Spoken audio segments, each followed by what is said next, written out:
어떤 곳에서 전쟁이 일어나 가지고 사람들이 피난을 가야 되는데 비행기나 배에 빈자리가 조금 있다고 하면 어떻게 해서든지 어린아이나 노인이나 부인이나 할 것 없이 그 빈자리에 앉히려고 할 것입니다. 왜냐하면 그 비행기를 타지 못하고 배를 타지 못하고 그냥 거기에 남게 되면 결국 죽을 가능성이 많기 때문입니다. 그래서 6.25 때 미군 어떤 공군 장교는 수송기를 하나 빌려가지고 그 수송기에 한국 고아들을 잔뜩 실어가지고 제주도로 데려갔던 적이 있습니다. 이 고아들 제주도로 데려가야 아이들이 살 수 있기 때문에 태울 수 있는 한 아이들을 많이 태워가지고 제주도로 아이들을 피신시키는데 성공을 했습니다. 그리고 미국 수송선 빅토리아는 우리가 많이 이야기 들었습니다. 수송선 안에 있는 물건들 다 버리고 배에 14,000명을 실었는데 그냥 빽빽하게 섰습니다. 3일 동안 14,000명이 서가지고 부산까지 갔는데 내려놓을 데가 없어가지고 교제도로 가가지고 이 14,000명을 내려놓았는데 그동안 아기를 낳아가지고 아기 4명을 더 낳아가지고 14,004명, 근데 한 명은 내리면서 낳아가지고 결국은 14,005명의 사람이 무사하게 이 탈출을 공산주의 그 치하를 탈출한 적이 있었습니다.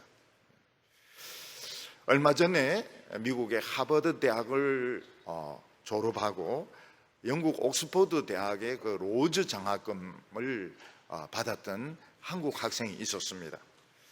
근데 이 한국 학생은 부모가 미국의 불법 체류자였기 때문에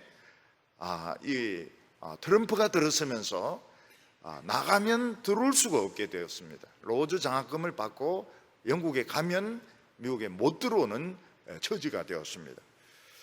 이 학생은 미국 신문에도 글을 실기도 하고 또 대통령에게도 편지를 보내기도 했지만 법은 바꿀 수가 없었습니다. 이 학생은 영국에 유학은 간 것 같은데 아마 미국으로 돌아오지 못했습니다. 왜냐하면 비자를 얻지 못했기 때문입니다. 비자만 있으면 얼마든지 들어올 수 있는데 비자가 없어서 들어오지가 못했던 것입니다. 만약 우리 성도님들 중에서 암이나 파키선시 병이나 또는 불치의 병들, 에이즈 같은 것을 고칠 수 있는 이런 어수를 가진 의사가 있다면 그분은 어떻게 해서라든지 한 명이라도 더 고치려고 할 것입니다.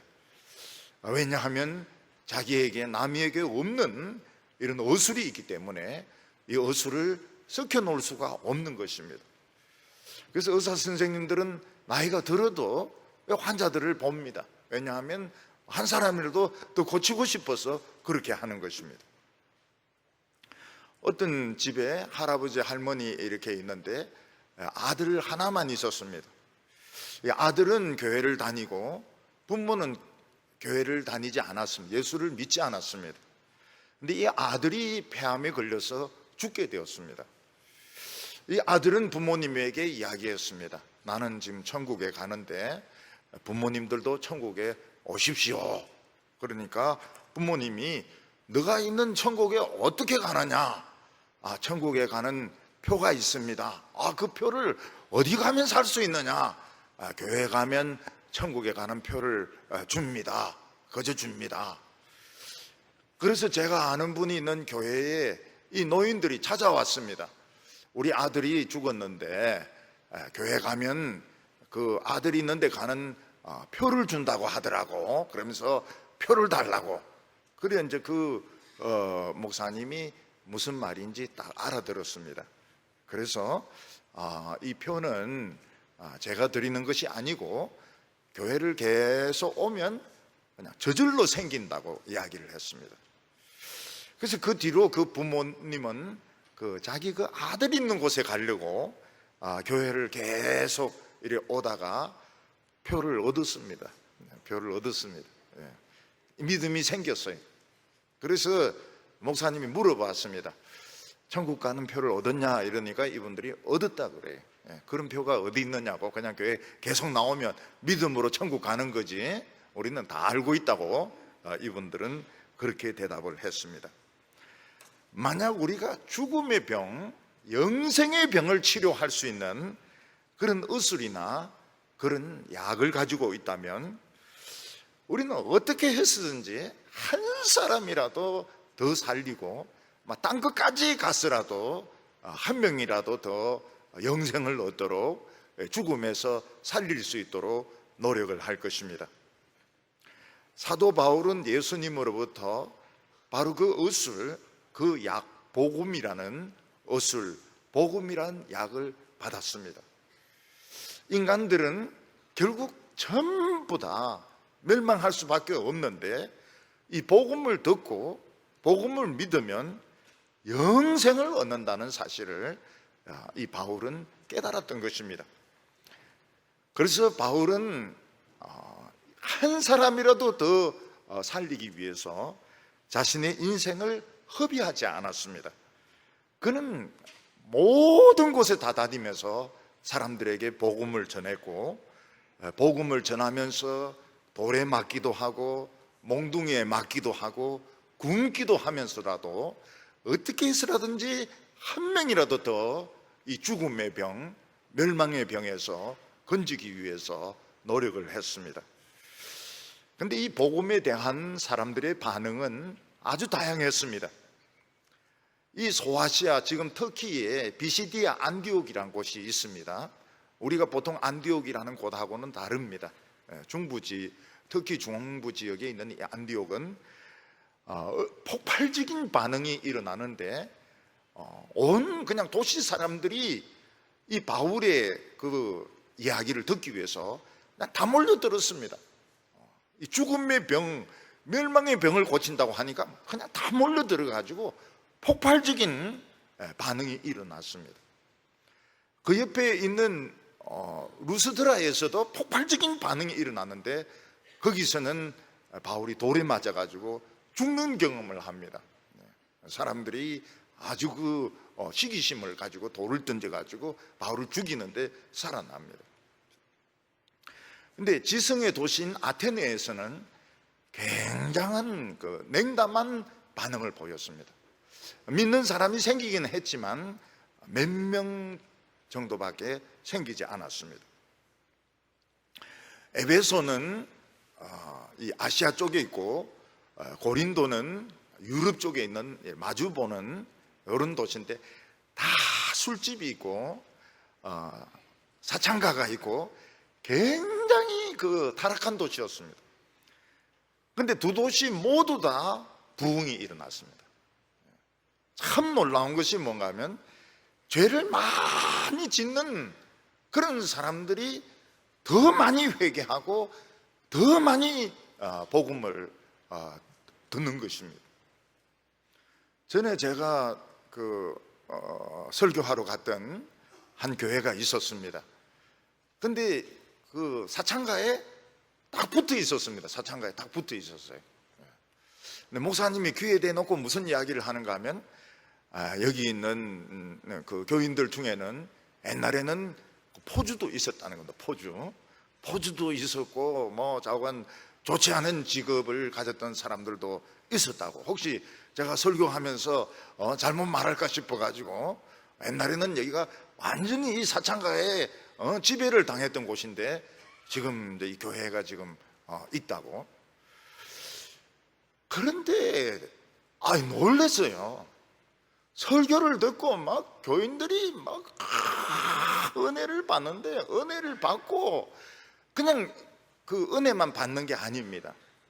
부산 사람들 화끈하잖아요. 화끈해. 은혜 받고 나니까 뭐 큰 액자 아가서를 쓴 그 액자도 주고 말이죠. 그리고 그 참치 그 자기들 마구로라 그러더라고. 마구로. 그 참치를 몇 상장인지 막 그냥 상자채에 막 넣어주고 말이야. 근데 그때만 해도 우리가 그걸 먹을 줄 몰랐어요. 그거를 참치를 먹을 줄 몰랐어요. 근데 그게 막 굉장히 비싸다고 그래. 흰색도 있고 빨간색도 있고 이러던데. 그리고 막 난리가 났어요.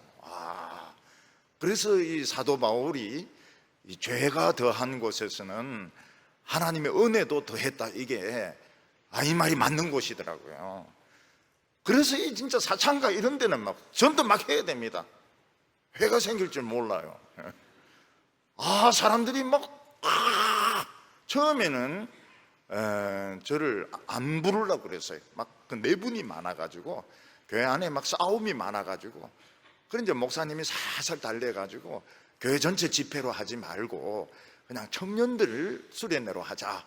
그래가 이제 당에서 겨우 결정을 했는데, 청년들 집회가 어디 있습니까? 막 당회가 난리가 났어요. 당회가 난리가 나고 막 어른들이 막 와가지고 기도하고 말이죠. 막으로 주고 말이죠. 참치도 주고 막 교회가 막 부흥이 되는데, 아이러니입니다. 아이러니.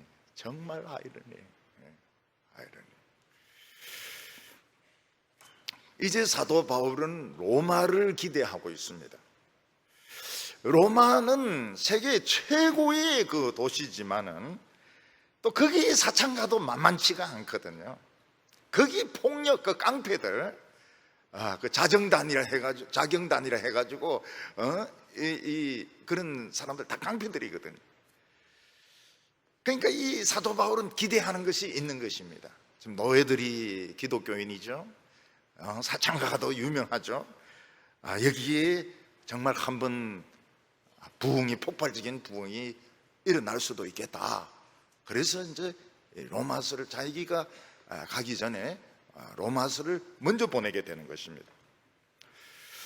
우리나라 이 서울의 이 부흥은 정말 폭발적인 부흥이었습니다.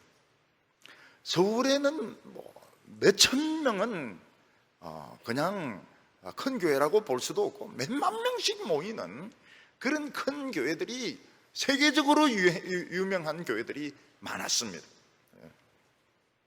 근데 한참 부흥이 일어나고 난 뒤에 돈 문제로 교회가 시험이 들고, 그 다음에 이제 그 성 문제로 시험이 들고, 또 세습 문제로 시험이 들고, 그러면서 사실은 쓰나미가 왔습니다. 쓰나미가 그냥 쫙 대교회들이 거의 막 다 쓰나미로 쓰러지다시피 이렇게 했는데, 그 이유가 무엇인가 하면 이 복음이 약한 복음이었다는 겁니다.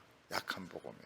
강한 복음이어야 되는데 약한 복음은 결국은 이 사탄의 이 쓰나미를 이기지 못하고 줄줄이로 쓰러지는 것을 우리는 지금 경험을 했던 것입니다. 오늘 첫 번째로 사도 바울은 신앙은 열매를 맺는 신앙이어야 된다, 이렇게 말씀을 하고 있습니다. 사도 바울은 먼저 로마 교인들에게 감사를 하고 있습니다. 8절을 보면, 먼저 내가 예수 그리스도로 말미암아 너희 모든 사람에 관하여 감사함은 너희 믿음이 온 세상에 전파됨이로다. 이 로마라고 하면 거기서 이제 무슨 소식이 들리겠습니까? 주로 이제 정치에 대한 소식들, 정치, 원로원에서 무슨 일이 있었고 어떤 결정을 내렸고, 또 황제가 무엇을 하고 검투사들이 무엇을 했는데 누가 최고의 검투사고, 사창가는 어떻고, 마차 경기는 누가 1등을 했고, 그런 이야기들이 나올 수밖에 없습니다. 그런데 로마에 기독교인들이 있고, 유대인들이 추방되고 난 뒤에도 교회는 없어지지 않고 그 노예들이 남아가지고 신앙을 지키고 있고, 그들이 신앙생활을 계속하고 있다. 계속 모이고 있다. 그들은 신앙을 버리지 않고 계속 그들은 기독교인 그런 기독교 신앙을 지키고 있다는 이런 소문들이 퍼지게 되었던 것입니다. 사도 바울은 그 소식을 듣고 참 기쁘다고 말을 했습니다. 우리 기독교인들이 참 좋은 소식 듣는 것은 부흥의 시작입니다. 교회 중고등부 학생들이 은혜 축제 때 다 미쳤다더라. 미쳤는데 잘 미쳤다더라. 이건 참 좋은 소식입니다. 좋은 소식이에요. 난리가 났다더라. 애들이 막 10시 반까지 그냥 해가닥 했다더라. 그러면 참 좋은 소식입니다. 여성 부흥회 때 여성들이 엄청나게 와가지고 막 설교 듣고 기도하고, 이거는 참 좋은 소식. 이거는 부흥의 전조입니다. 부흥의 전조예요. 사도 바울은 거기에 대해서 감사하고 있습니다. 로마라고 하면은 사람들 관심 가지는 것은 정치 아닙니까? 정치, 업무, 술수. 그래서 누가 무슨 연설을 하고 황제가 어떻고 황제에 대한 이야기들 많습니다. 그래서 누구를 독살을 하고 그런 이야기들 굉장히 많아요. 클라우디우스 황제는 장애인이었습니다. 장애에 대한 이야기들, 또 후계자가 없습니다. 또 그런 이야기들 많이 나올 수 있는데, 그런 이야기들도 물론 있지만 노예들 중심으로 계속 모이더라는 겁니다. 로마 교회가. 참 놀라운 소식이었습니다. 사도 바울은 자기가 로마 교회에 대해서 항상 관심을 가지고 있었던 것을 말하고 있습니다. 9절부터 10절까지 보면, 내가 그 아들의 복음 안에서 내 심령으로 섬기는 하나님이 나의 정인이 되시거니와 항상 내 기도에 쉬지 않고 너희를 말하며 어떻게 하든지 이제 하나님의 뜻 안에서 너희에게로 나아갈 좋은 길 얻기를 구하노라. 사도 바울은 한 번도 본 적이 없는 로마 교인들을 위해서 기도에 쉬지 않고 말을 하면서, 묵상으로 기도한 것이 아니고 그들을 이야기를 하면서 하나님께 기도를 계속 해왔다고 말하고 있습니다. 하나님이 정인이시다. 하나님한테 한번 물어보라고. 내가 그렇게 기도 했는지 안 했는지 한번 물어보라고. 한 번도 만난 적이 없고 한 번도 본 적이 없는 사람을 위해서 계속 기도한다고 하는 것은 참 쉬운 일이 아닙니다. 누군가가 나를 한 번도 본 적이 없고 만난 적이 없는데 계속 기도해 오고 있다는 것은, 이것은 내가 굉장히 중요한 사람이고 참 복받은 사람인 것을 의미하는 것입니다. 그래서 이 다른 사람으로 하여금 참 기도하게 하는 것도 이거 참 중요한 것입니다. 왜냐하면 사람들이 남을 위해서 기도하는 것은 쉽지가 않거든요. 자기 자신을 위해서 이제 기도하면 땡입니다, 땡. 그런데 이제 자식을 위해서 기도를 하고 형제들까지도 갈 것도 없습니다. 지금 밥하기 바쁘고 날씨도 덥고 이러기 때문에 남을 위해서 기도한다는 것은 쉽지가 않습니다. 근데 어떤 사람은 이렇게 기도를 하도록 만듭니다. 아주 참 중요하고 어떤 어려움에 빠져 있고 이러면은 기도를 하게 되는데, 사실 기도하는 순간 역사가 나타날 때가 많아요. 암 환자들도 우리가 계속 기도하는 이유가 뭔가 하면 그 기도하는 때 이 통증이 많이 떨어집니다. 아니 싹 나아버리면 참 좋은데 안 낫는다 하더라도 통증이 탁 떨어집니다. 통증이 떨어지고 또 기도하는 순간 위기가 싹 비껴나가게 기도합니다. 기도라고 하는 것은 해주는 거하고 안 해주는 거하고는 천지 차이가 있습니다. 굉장히 차이가 있습니다. 사도 바울은 자기가 왜 로마 교인들에게 관심을 가지고 있는지 이유를 설명을 합니다. 11절에 내가 너희 보기를 간절히 원하는 것은 어떤 신령한 은사를 너희에게 나누어 주어 너희를 경고하려 하려 함이니. 여기서 중요한 것은 어떤 신령한 은사이고 또 하나는 경고하다는 것입니다. 이 경고하다고 하는 것은 아주 확실하게 해주는 것을 말합니다. 쓰나미가 와도 폭풍이 와도 무너지지 않는 아주 단단한 신앙이 견고한 신앙이거든요. 우리나라의 부흥은 정말 놀랍고 비약적이고 화려하고 너무나도 찬란했습니다. 근데 약점이 무엇인가 하면 견고하지 못한 것입니다. 그래서 여러 가지 시험이 드니까 그냥 연쇄 반응을 일으키면서 넘어지는 것입니다. 돈 문제로 넘어지고 세습 문제로 넘어지고 그 다음에는 뭐 여자 문제로 넘어지고 막 줄줄이 막 넘어지는 것은 견고하지 못한 것입니다. 여러분 그 아름다운 유리구슬 있지 않습니까? 성탄절에 이렇게 달아놓는 참 아름답지만 견고하지 못합니다. 그냥 떨어지면 그냥 박살이 나버려요. 근데 애들이 쓰는 다마 있지 않습니까? 다마. 이거는 막 망치로 깨도 막 그냥 잘 안 부서지는 정도로. 저희들이 어렸을 때 보면 이 하얀 이 왕사탕 견고했습니다. 견고했어요. 이빨로 막 아무리 이거 깨려고 해도 안 깨집니다. 안 깨집니다. 노인들이 이제 그런 걸 주죠, 애들인데. 왜냐하면 그거 주면 하루 종일 이제 빨고 있으니까요. 근데 침착한 어린이들, 우리 이 참 중고등부 학생들 같으면 막 몇 시간이고 빨고 있을 겁니다. 저같이 성질 급한 이런 사람은 고통이죠. 그 입안에 넣고 그거를 녹이는 것은 참을 수 없는, 견딜 수 없는 일입니다. 그래서 이빨을 잘 맞춰가 딱 힘주면 다 깨집니다. 굉장히 기쁘죠. 그러니까 이 견고하게 알사탕, 일본 말로 다마, 그거보다 더 단단하게 만들어가지고 망치로 때리고 쓰나미가 오고 막 누가 막 꼬집고 이렇게 해도 안 넘어질 그런 신앙으로 만들고 싶다는 거예요. 그 이유는 로마 교회가 폭석한 겁니다. 폭석해.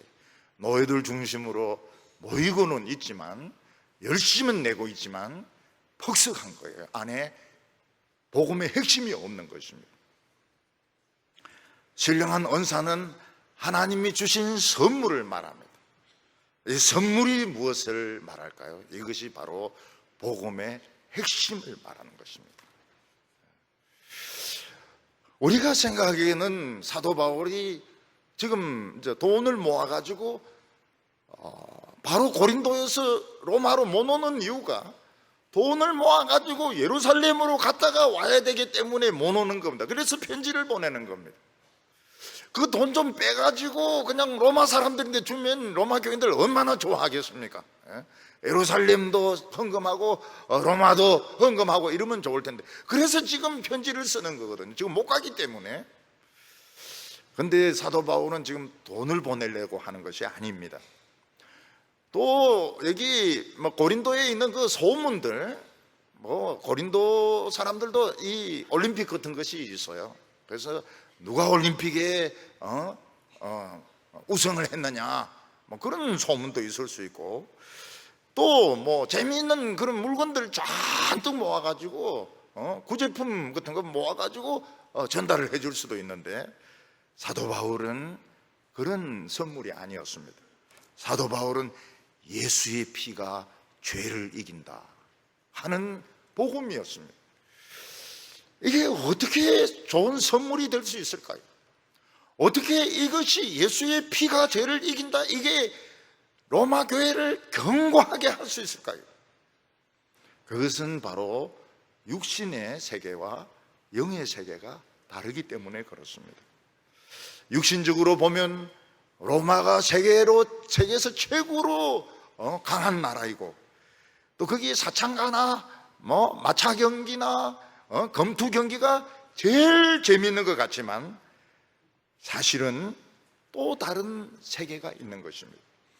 그 세계는 무엇인가 하면 우리가 예수의 피로 죄 용서받고 우리가 하나님의 축복을 받는 것입니다. 우리는 육신의 행복을 위해서 살아가고 있습니다.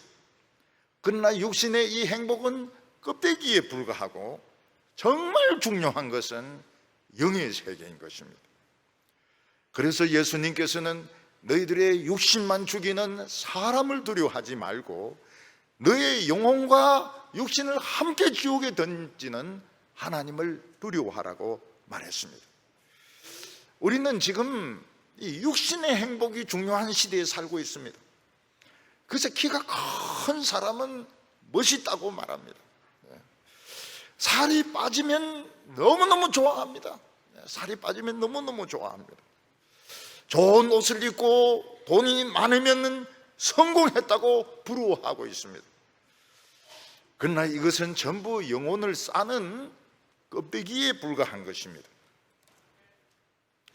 예를 들어서 어떤 사람이 암에 걸렸는데 마차 경기나 보고 검투사 경기를 하고 그리고 막 게임에 빠진다고 해서 그 사람은 행복할 수가 없습니다. 잠시는 암을 잊을 수 있을지 모르겠지만은 그 사람의 병은 낫지가 않습니다. 그 사람의 암을 고치려고 하면 그냥 수술을 해가지고 그 뼈에 있는 그 암세포 그리고 장기에 붙어있는 암세포를 다 잘라내어가지고 끌어내어가지고 그게 이제 다 아물어야 이 사람은 행복할 수 있는 것입니다. 오늘 마찬가지로 우리들은 그냥 껍데기만 가지고 있고 안에는 암에 걸려 있는 사람과 같습니다.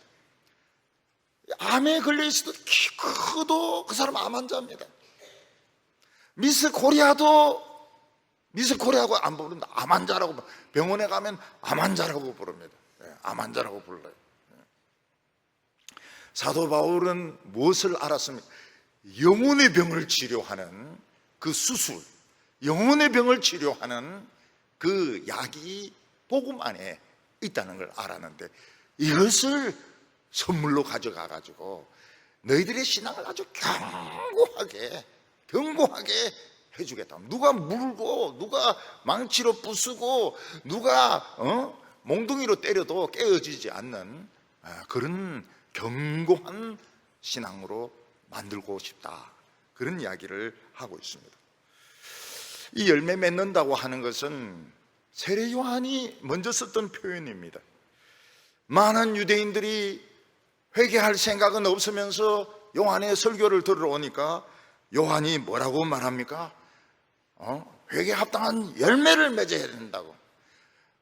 도끼가 이미 나무 뿌리에 놓였으니 열매 맺지 않는 나무마다 다 찍어서 불태울 것이라고 이야기를 했습니다.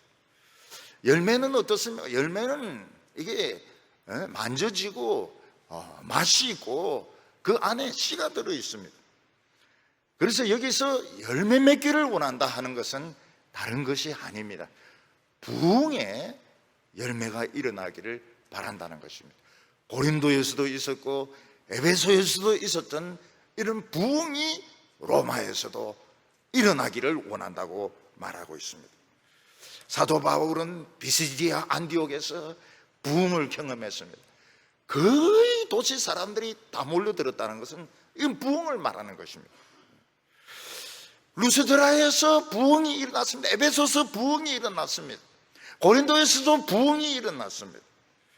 이제는 로마에서도 많은 로마인들이 하나님의 말씀을 듣기 원한다고 이야기를 했습니다. 로마에서는 부흥이 일어났을까요? 안 일어났을까요?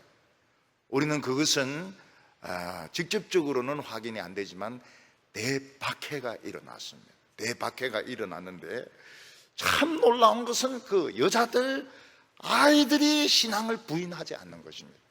그들은 전부 원형 경기장에 끌려와가지고 그 사자인데 물려 죽습니다. 그리고 둥그렇게 둘러 앉아가지고 사자인데 물려 죽으면서도 둥그렇게 둘러 앉아가지고 주님을 찬송했습니다. 십자가에 못 박혀 죽었습니다.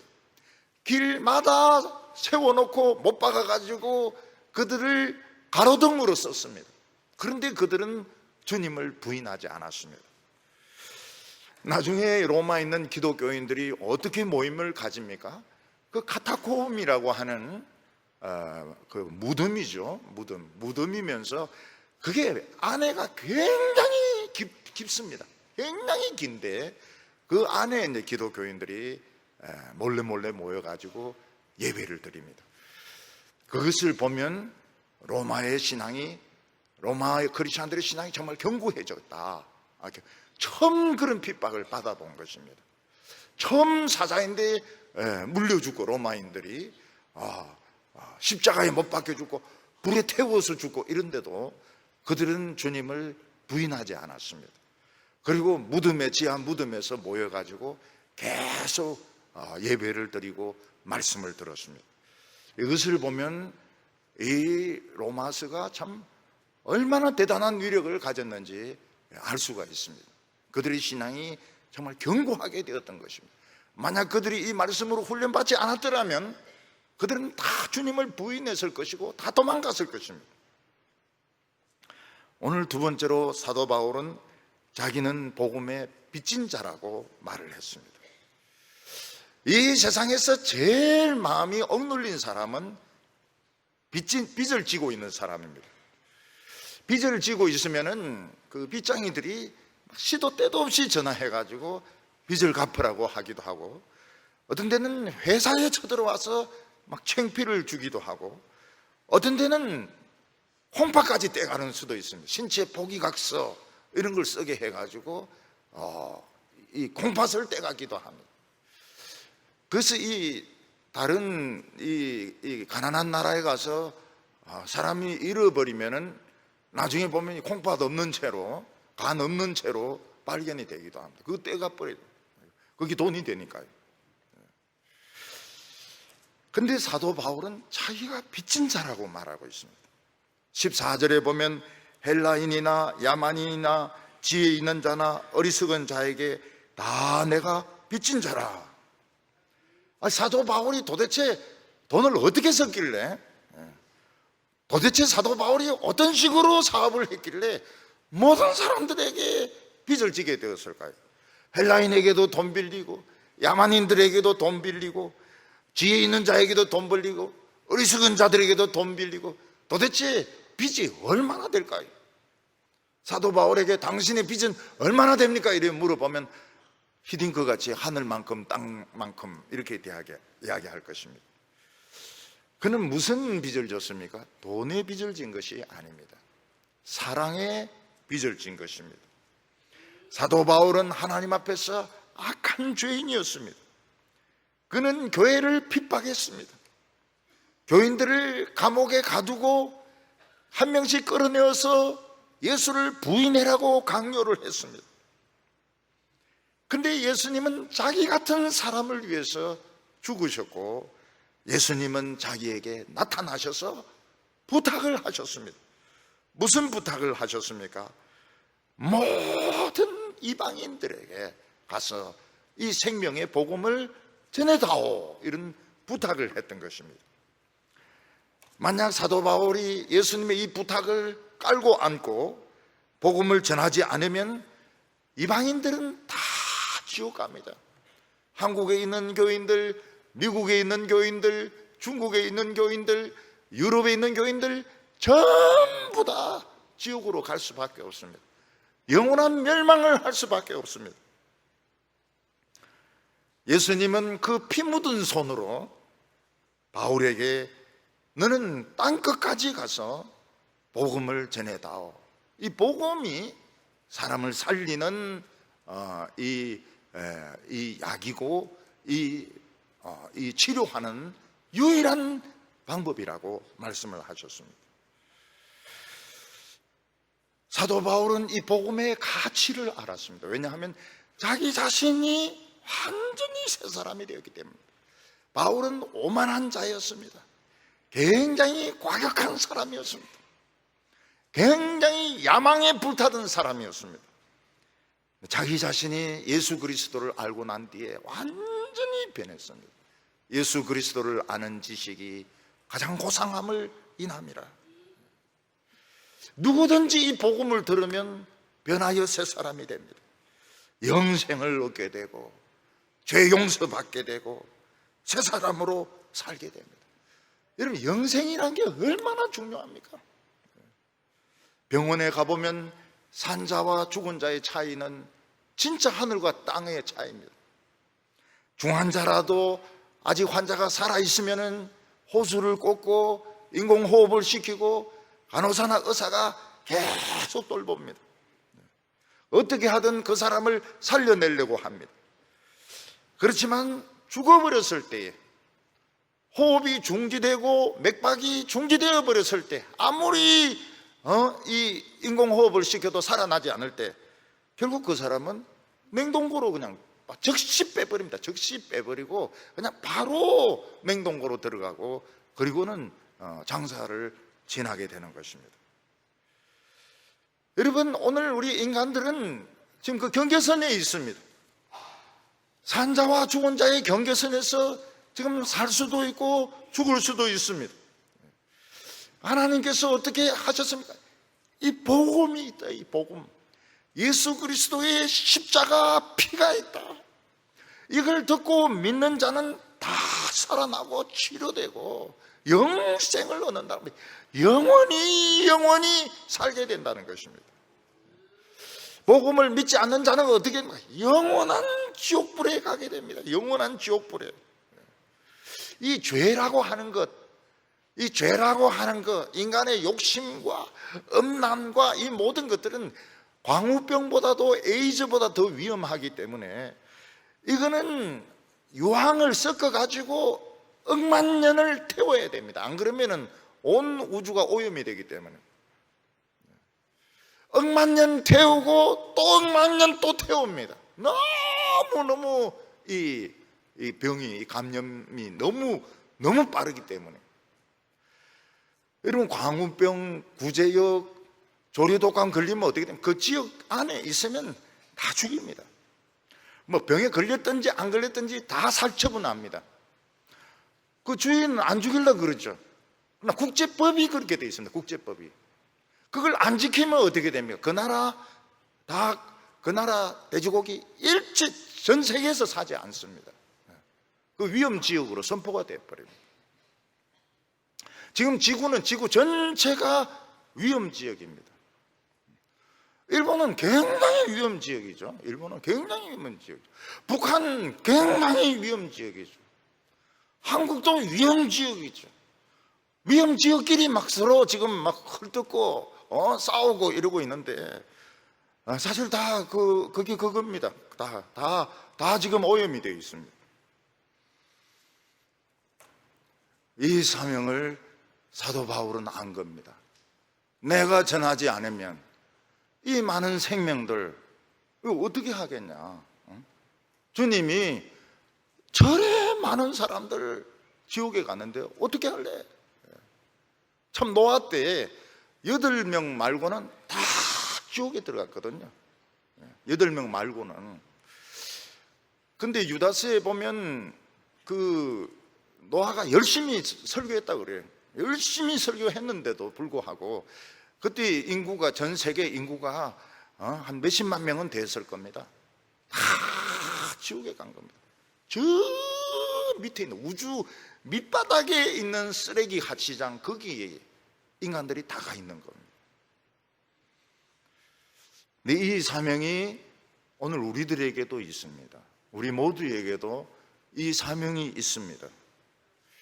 우리가 귀찮고 창피하다 그래가지고 입을 다물고 있으면 사람들은 다 멸망으로 갑니다. 근데 우리가 그걸 전하면 어떻습니까? 창피합니다. 왜냐하면 지금 뭐 사람이 살고 죽는 것은 아니거든요. 지금 죽고 난 뒤의 문제, 지금 일어나는 변화는 잘 안 보이니까요. 헬라인은 가장 지식이 있는 사람이었습니다. 지식이 있는 사람도 다 죄에 감염이 된 사람이었습니다.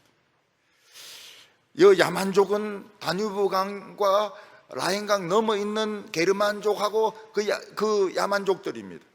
다 죄의 병에 걸려 있습니다. 지식 있는 사람도 어리석은 사람도 다 죄의 병에 걸려 있습니다. 사도 바울은 자기는 빚지고 있다는 겁니다. 빚지고 있다는 것은 큰 의무를 가지고 있다는 거예요.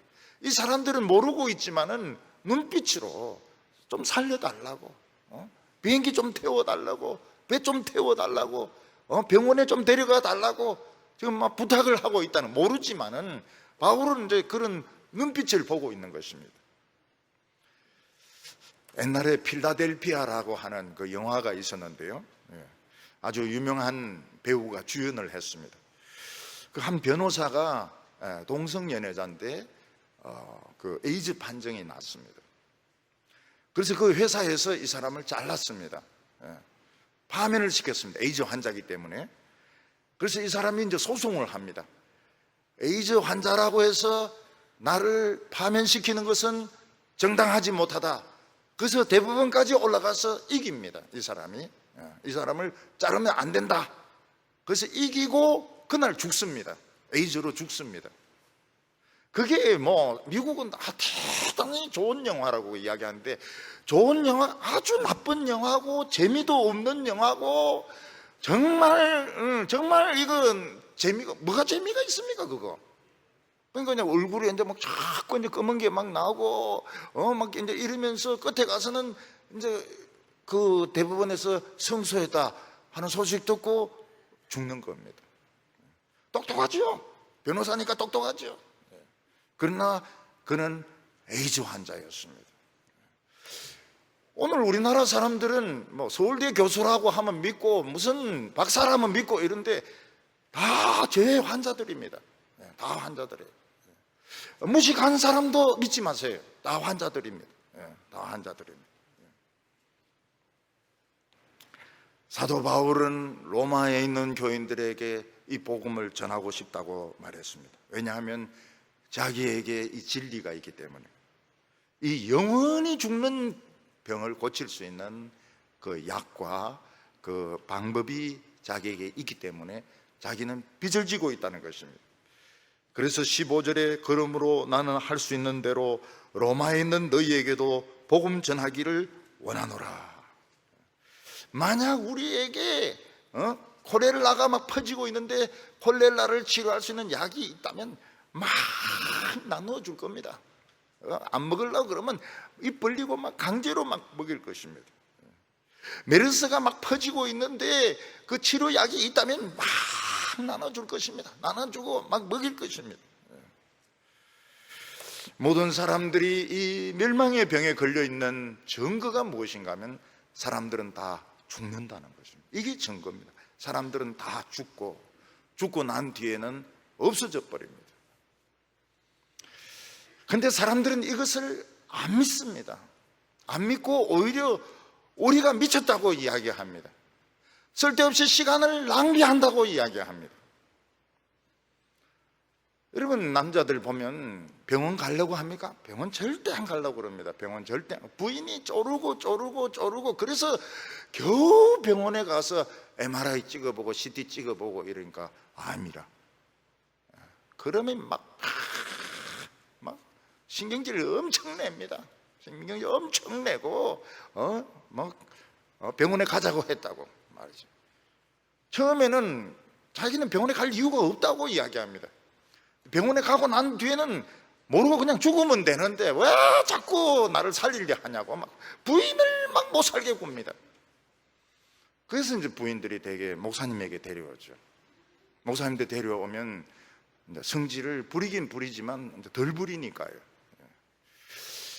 그래서 이야기를 합니다. 아유, 그 참 발견 잘하셨다고, 발견 참 잘 되셨다고, 그 수술 그 하고 이러면 틀림없이 낫는다고, 낫고 오늘부터 당신은 자기 몸이 아니라고, 당신은 자기 몸이 아니라고, 자기를 부인하고 당신은 지금 자기 몸이 아니고 아무것도 아니라고. 그냥 의사가 머리 쪼개면 그냥 쪼개입니까 따개입니까?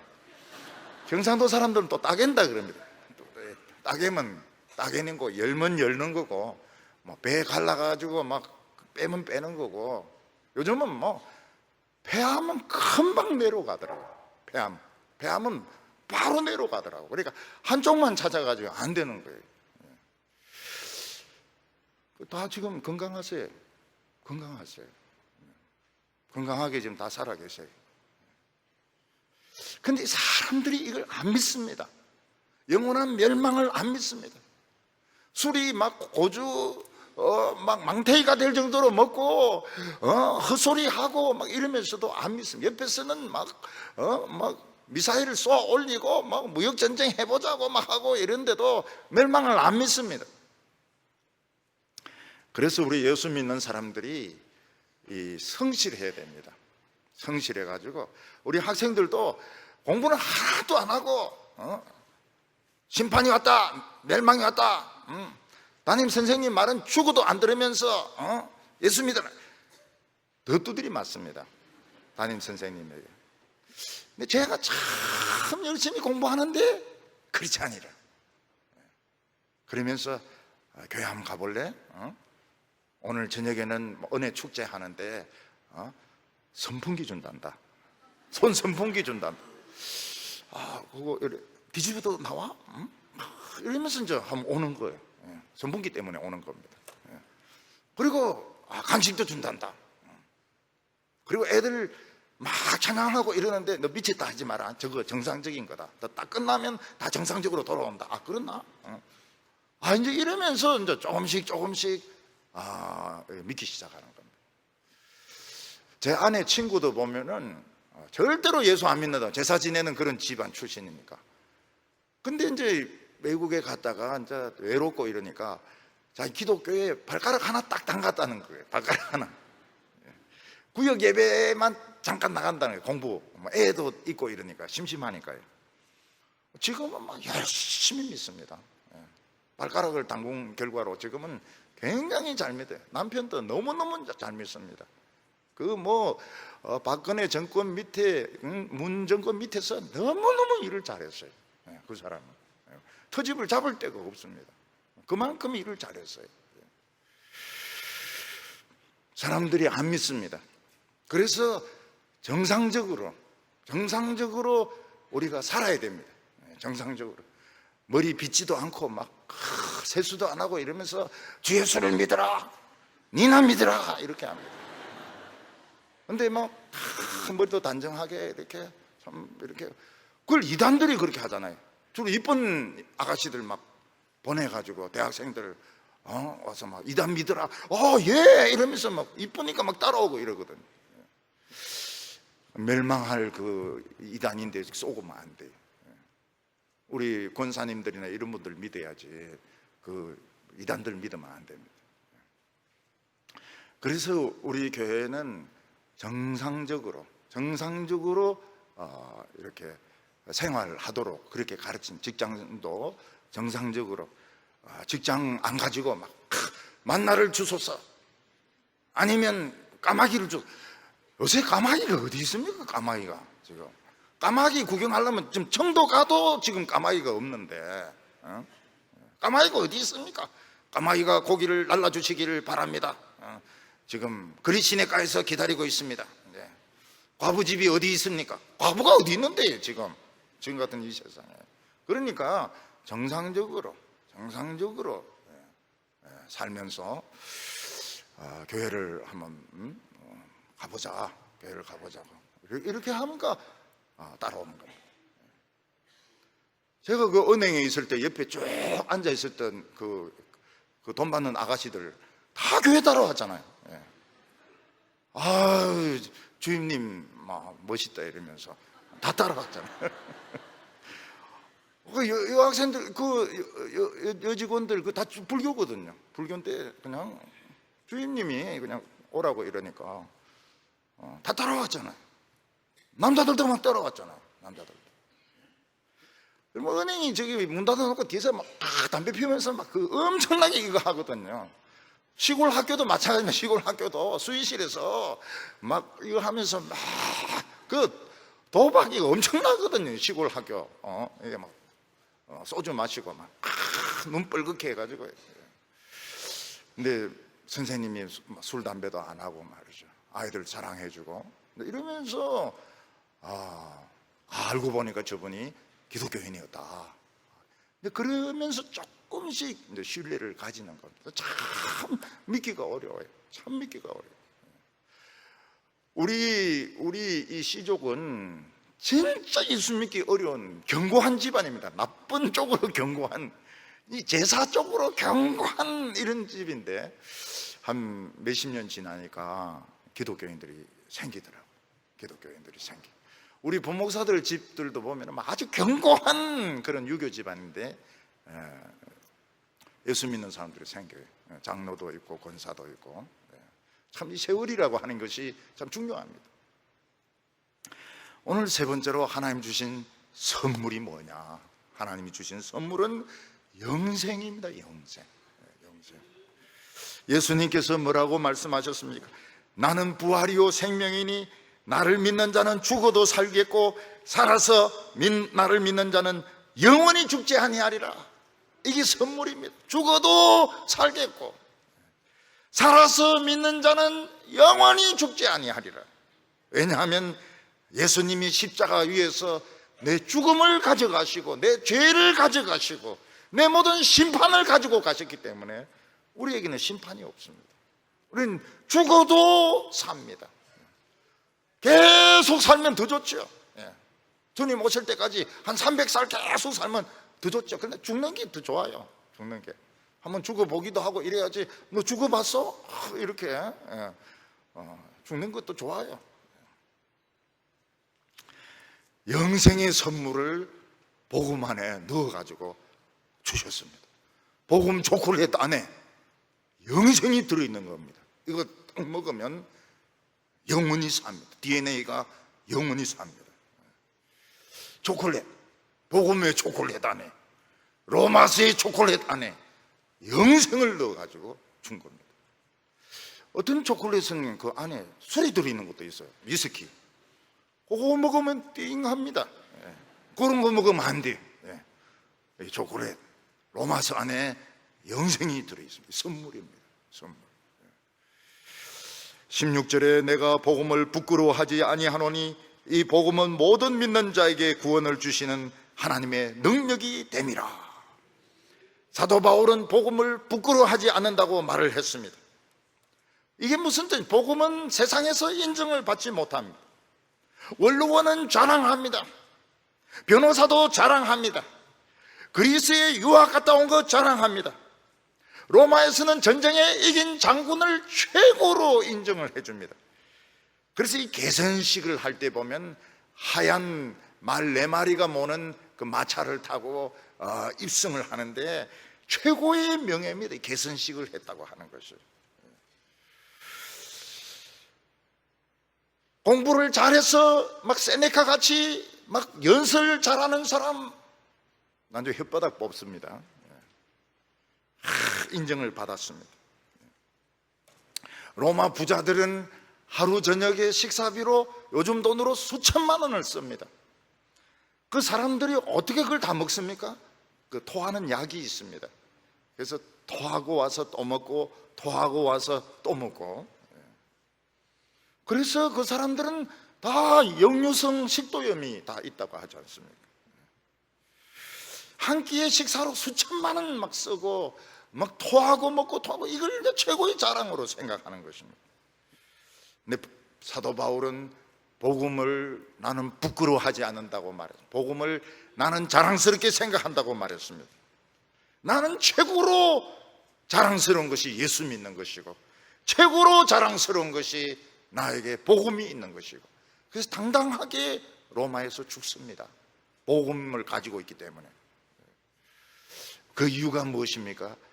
인간의 죄를 치료하고 멸망을 치료하고 영생을 얻는 그 안에 축복이 이 안에 들어있기 때문에 이 복음이 부끄럽지 않은 것입니다. 여러분, 어린이들이 교회에 오는 것은 교회 다니는 것과 안 다니는 것 천지차이입니다. 천지차이. 아무리 동화책을 읽고 만화책을 읽고 이래도 성경의 상상력을 따라올 수 없습니다. 어린아이들 중에서 기도하는 어린아이들 아무도 따라올 수 없습니다. 청소년들은 천사들이 한 명씩 딱 붙어 있습니다. 그래서 일진이 딱 건드리려고 하면 어떻게 됩니까? 천사가 그놈 패버립니다. 경상도 말로 셀이 패버립니다. 5대 그냥 교회 다니는 애를 못 건드려요. 못 건드려. 왜 중고등학생들에게 전도를 하지 않을까요? 부모들이 그런 이야기하면 대학 들어가고 나서 종교를 택해라. 대학교에서 뭐가 기다리고 있습니까? 그 운동권이 기다리고 있습니다. 운동권이 기다리고 있습니다. 술 엄청나게 먹습니다. 술, 영대, 경대, 개대 엄청나게 소주를 퍼마십니다. 소주를 퍼마셔요. 그 풀에서 소주 냄새가 나요. 뭐 풀 냄새가 나고 뭐 그런 거 없어요. 소주 냄새가 나요. 대학생들이 얼마나 성적으로 타락인지 몰라요. 얼마나 남들이 보기에는 뭐 지성인이고 이런데 아무것도 모르면서 너무너무 타락해 있습니다. 그래서 지금 이제 이 고생을 하는 겁니다. 등록금은 비싸지요. 알바도 힘들지요. 취직은 안 되지요. 옛날에 우리나라 대학생 누가 건드립니까? 교수 말도 안 듣습니다. 총장 머리도 막 깎아버립니다. 근데 지금은 대학생들 그런 사람 아무도 없어요. 전부 지금 불쌍합니다. 불쌍해요. 여러분, 우리의 최고의 자랑은 예수 믿는 겁니다. 예수 믿는 게 최고로 자랑스럽습니다. 목사인 것이 자랑스럽고 장로인 것이 자랑스럽고 집사인 것이 자랑스럽고요. 저는 집사 때 얼마나 이 집사가 자랑스러운지 몰라요. 집사를. 복음에는 17절에 하나님의 의가 나타나서 믿음으로 믿음에 이르게 하나니 기록된 바 의인은 오직 믿음으로 말미암아 살리라 한과 같으니라. 어떻게 이 멸망의 병을 고칩니까? 그 미세한 부분입니다. 그게 하나님의 의라고 하는 것입니다. 하나님의 의라고 하는 것은 모든 죄 용서받고 하나님 앞에 설 수 있는 자격을 말합니다. 인간이 하나님을 만난다는 것, 신을 만난다는 것은 최고의 이 꿈입니다. 최고의 꿈이고 최고의 이상이고 최고의 축복입니다. 누가 신에게 갈 수 있습니까? 그래서 미국 사람들도 보면은 이 점쟁이들, 무당들을 통해 가지고 죽은 사람들하고 막 이야기하고 이런데 그 다 귀신들입니다. 귀신들이 그 거짓말 하는 것입니다. 복음은 우리를 하나님 앞에서 죄 없게 하십니다. 하나님이 그렇게 말씀하셨어요. 죄 없다고. 죄 있는데 죄가 없어요. 우리 죄 지었는데 죄가 없어요. 왜냐하니까 예수님이 싹 가져가 버렸어요. 예수님이 죄를 싹 가져가 버렸어요. 그리고 하나님 앞에 기도하는 걸 하나님이 들어주십니다. 왜냐하면 그럴 자격이 있기 때문에. 그래서 의인은 무엇으로 삽니까? 믿음으로 삽니다. 믿음으로. 우리 나이 드신 노인들, 자식들 문제 복잡한데 그거 어떻게 하시려고 그래요? 자식들 지금 뭐 돈도 없고 지금 어려움이 많은데 집 하시려고 그래요? 뭐 어떻게 하시려고, 빚 내려고 그러세요? 어떻게 하시려고 그래요? 믿음으로. 지 일은 지가 알아서 한다. 믿음으로. 부모가 좀 쌀쌀 맞아야 돼요. 쌀쌀 맞아요. 믿음으로. 우리 아이 지켜주신다. 그걸 못하니까 애들이 약해지는 겁니다. 약해져가지고 의존적이 되게 되고 이런데 믿음으로. 의인은 믿음으로 살리라. 처녀들 어떻게 살라 그래요 앞으로? 지금 뭐 선도 안 들어오고 이러는데 어떻게 살라 그래요? 믿음으로. 믿음으로 사는 게 뭔데? 모르죠. 그게 뭔가 모르죠. 그냥 믿음으로. 하나님을 믿음으로. 할배도 믿음으로, 할매도 믿음으로, 처녀도 믿음으로, 목사도 믿음으로. 우리가 미래에 대해서 염려하고 침체 안 돼 본 적이 있습니까? 미래에 대해서 걱정하고 기분 안 나빠 본 적이 있습니까? 항상 침체되고 항상 기분 나쁘고 항상 풀리지 않습니다. 왜냐하면 미래는 하나님의 영역이기 때문에 그렇습니다. 온 천지를 창조하신 하나님이 내 아버지인데 무슨 걱정을 합니까? 삼성전자도 아니고, 삼성전자도 지금 떨려고 한다고 하는데, 현대자동차도 지금 막 위험하다고 그러는데, 하나님이 내 아버지인데 무슨 걱정을 합니까? 아버지인데 돈 달라 하면 되죠. 아버지 돈 주세요. 아버지 우리 애 대학 넣어주세요. 대학 넣어주세요. 의인은 오직 믿음으로 살리라. 우리는 딴 거 생각하면 안 됩니다. 믿음으로. 직장에서 은퇴하고 나서 어떻게 살라고 그럽니까? 매일 테니스 치면서, 그다음에 등산하면서, 그러면서 사실랍니까? 뭐 그런 것도 해도 되지만 믿음으로. 우리는 어떤 일이 일어나더라도 두려워하지 마시기 바랍니다. 하나님은 합력해서 다 유익하게 하실 겁니다. 뭐 먹고 살지 걱정하지 마세요. 먹고 살 거 없는 거 좋은 겁니다. 그거 다 하나님의 다이어트고 그거 다 좋은 겁니다. 믿음으로. 의인은 믿음으로 말미암아 살리라. 거룩하신 하나님 아버지, 모든 사람들을 멸망에서 살릴 수 있는 이 약을 우리에게 맡겨주셨습니다.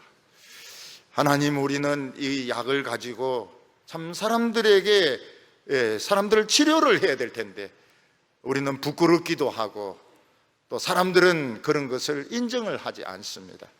하나님 아버지, 우리에게 폭발적인 부흥이 일어나게 하여 주셔서 예수 믿는 것 부끄럽지 않게 하여 주시고, 지금 모든 이런 대결들, 이런 사상적인 대결들, 그리고 한국과 일본의 이 무역 전쟁들, 왜 이런 짓을 합니까? 이 다 마귀가 장난을 치는 것입니다. 중국과 미국과의 이런 대결을 하고 있습니다. 하나님 아버지, 이 복음으로 이 모든 사탄의 세력을 물리치게 하여 주시옵소서. 우리 중고등부 학생들 믿음으로 공부하게 하여 주시고, 우리 처녀들 믿음으로 살아가게 하여 주시고, 우리 노인들 다 믿음으로 살아가게 하여 주셔서 폭발적인 부흥의 역사가 우리가 살아있는 동안 우리 교회에서 일어나게 하여 주시옵소서. 예수님의 이름으로 기도하옵나이다.